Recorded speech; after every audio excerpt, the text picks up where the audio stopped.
حول ولا قوة إلا بالله العلي العظيم بسم الله الرحمن الرحيم إلهي ألهمنا التقوى واليقين أما بعد فقد قال الحكيم في القرآن الكريم بسم الله الرحمن الرحيم شهر رمضان الذي أنزل فيه القرآن هدى للناس ماہ مبارک رمضان جس میں ہم اس وقت سفر کر رہے ہیں، اس ماہ کریم کو ماہ رحمت، مغفرت، برکت کہا گیا ہے، کیونکہ یہ مہینہ خداوند عالم کی طرف سے بندگان خدا پر رحمت، برکت اور مغفرت بن کر نازل ہوا ہے۔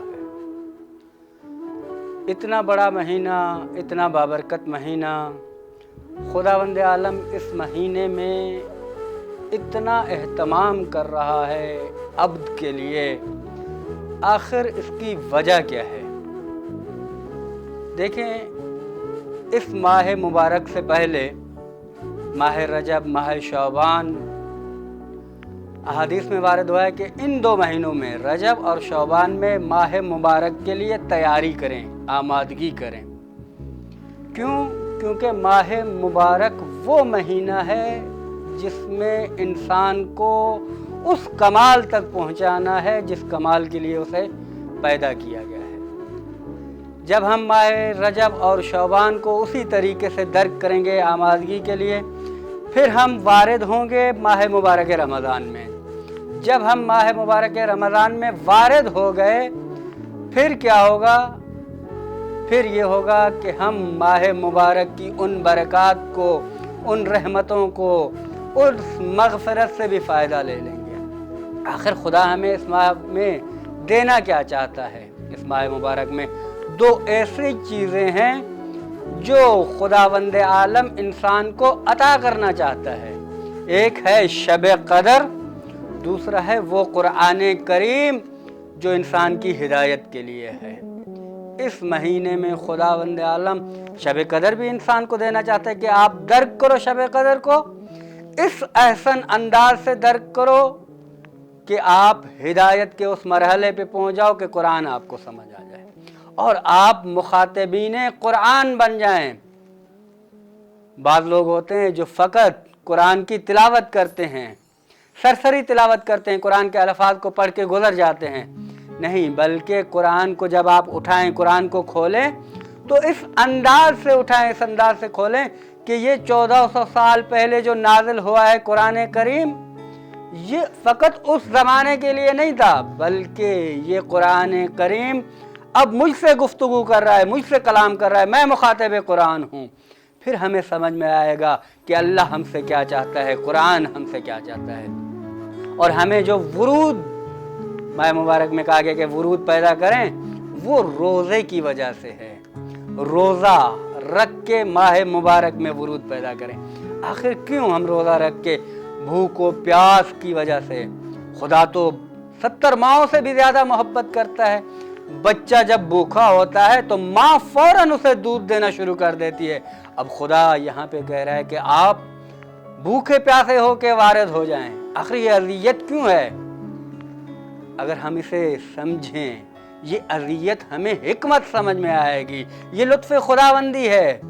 اگر ایک انسان کو کہا جائے، جس نے بھی نجف سے کربلا مشی کی ہے، پیدل گئے ہیں، وہ اس چیز کو بہتر انداز سے سمجھ سکتے ہیں کہ نجف سے کربلا جو جاتے ہیں وہ زیادہ سے زیادہ اپنے دوش پہ اپنے ایک شولڈر بیگ لیتے ہیں، اس میں ایک دو جوڑا اور کچھ ضروری چیزیں رکھتے ہیں اپنے پاس، پانی ہو گیا کچھ کھانے پینے کی چیز، لیکن وہ بھی مل جاتا ہے راستے میں، وہ چیزیں رکھتے ہیں۔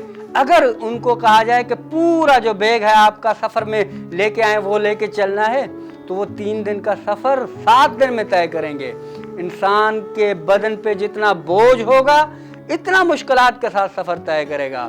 اور روزہ جو بھوک ہے پیاس ہے یہ اس روح کے وزن کو کم کرنے کے لیے ہے، کیونکہ روح نے کمال پانا ہے، وہاں پہ روح نے پرواز کرنا ہے، روح نے درک کرنا ہے شب قدر کو، روح نے درک کرنا ہے قرآن کو۔ تو روزہ جو ہے اس روح کے جو بوجھ ہے اس کو کم کر دے گا تاکہ جلدی پرواز کرے۔ یہ حکمتیں سمجھ میں آتی ہیں۔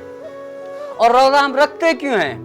یہ ہر بندہ اپنے آپ سے سوال پوچھے کہ میں جو روزہ رکھ رہا ہوں 14 گھنٹے کی 16 گھنٹے کی جو بھوک و پیاس برداشت کر رہا ہوں، اگر کیوں؟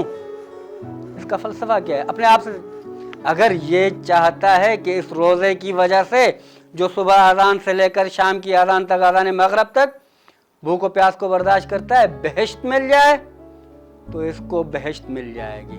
اگر یہ روزہ رکھ رہا ہے خدا کے لیے، خوشنودی خدا کے لیے، رضا خدا کے لیے، اب یہاں پہ ہمیں سمجھ میں آتا ہے کہ روزہ میرے لیے ہے، جو بھی روزہ میرے لیے رکھے گا میں اس کی جزا بن جاؤں گا خدا، یعنی جو بھی خدا کی رضا کے لیے روزہ رکھے گا خدا بند عالم ذات قدوس ذات باری تعالیٰ اس کے لیے جزا بن جائے گا۔ ایک مرتبہ کیا ہوتا ہے، مہمانی پہ آپ جاتے ہیں اپنے محبوب کے پاس اور محبوب آپ کے لیے اچھے اچھے طعام لے کے آتا ہے اور آپ ان کو تناول کرتے ہیں۔ پھر دوسری مرتبہ کیا ہے کہ آپ کے لیے ایسی چیزیں لے کے آتا ہے کہ آپ یہ دیکھیں، موبائل دیکھیں، یہ گفٹ دیکھیں، یہ کتاب میں نے خریدی ہے، یہ مجھے فلاں جگہ سے گولڈ میڈل ملا تھا، وہ بھی دیکھتے ہیں۔ لیکن آپ چاہتے ہیں کہ وہ محبوب آپ کے ساتھ بیٹھا رہے، وہ لذت آپ چاہتے ہیں، نہ کہ کھانے کی لذت چاہتے ہیں، نہ کہ آپ ان مناظر کی لذت چاہتے ہیں، ان ہدایہ کی لذت چاہتے ہیں، محبوب کی لذت کو چاہتے ہیں۔ اب جب خدا روزے دار کے لیے اجر بن جائے گا، جزا بن جائے گا، جب خدا مل جائے گا پھر بہشت بھی مل جائے گی، پھر رضا خدا بھی مل جائے گی، پھر روزے کا مفہوم بھی سمجھ میں آ جائے گا۔ یہ روزہ ہے، یہ ماہ مبارک رمضان ہے، اور واقعاً ماہ مبارک رمضان بہار قرآن ہے، بہار ہے۔ جس طریقے سے بہار کی موسم آتی ہے پوری زمین کو کیا ہے سرسبز کر دیتی ہے، مختلف انواع کے پھول کھلنا شروع ہو جاتے ہیں، سبزہ ہریالی ہو جاتی ہے ہر طرف۔ پھر کیا ہے، لیکن بعض مقامات ایسے ہوتے ہیں جہاں پر بنجر ہوتی ہے جو زمین، وہاں پر کوئی چیز نہیں اگتی، نہ پھول اگتے ہیں، نہ سبزہ اگتا ہے، یا پہاڑ ہوتے ہیں۔ کیوں؟ کیونکہ ان میں قابلیت نہیں ہوتی۔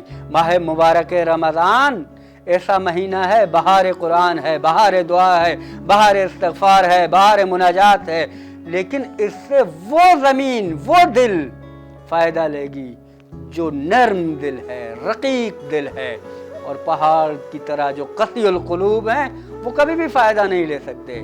یا بنجر زمینیں جن کے دل مرضات کے ساتھ، حسد کے ساتھ، کینے کے ساتھ، بغض کے ساتھ، غیبت کے ساتھ بھرے ہوئے ہیں، ان کو کوئی فائدہ نہیں ملے گا اس ماہ مبارک رمضان سے، چاہے ان کے لیے ایک مرتبہ کیا 1000 مرتبہ ماہ مبارک رمضان آ جائے، 1000 مرتبہ قرآن آ جائے، قرآن کی تلاوت کی جائے۔